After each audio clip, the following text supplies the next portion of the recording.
Qu'est-ce qui se passe au Congo depuis des années et des années? Au Congo, nous avons le second génocide, Congo et Palestine. Et un génocide qui dure pour les seuls intérêts des multinationales états-uniennes et européennes. Vous avez un pays qui sert, je vous le disais, d'État vassal, qui est le Rwanda, qui apparaît comme exportateur de coltan, alors qu'il n'a quasiment pas de mine de coltan sur son territoire.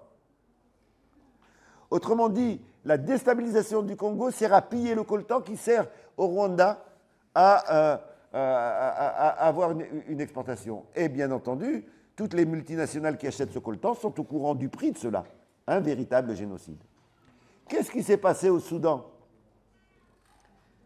Nous avons la première balkanisation depuis les indépendances des années 60. On a coupé un pays en deux. Et quand on regarde les acteurs de cela, de nouveau, on va retrouver les États-Unis. Autrement dit, la même stratégie que je disais tout à l'heure de balkaniser pour mieux dominer, eh bien, elle s'applique également en Afrique. Et bien entendu, qu'ils feront tout pour que l'expérience de l'AES échoue. Ils feront tout pour que les trois pays de l'AES soient en conflit entre eux et qu'ils soient en conflit avec d'autres pays qui s'opposent à l'impérialisme comme l'Algérie. On voit bien que des divergences de stratégie sont utilisées, instrumentalisées pour diviser, alors que ces pays auraient intérêt à converger dans leur opposition à ceux qui essayent de les assommer.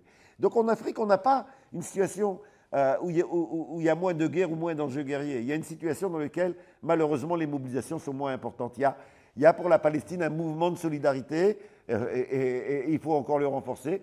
Pour l'Afrique, on n'a pas encore cette conscientisation.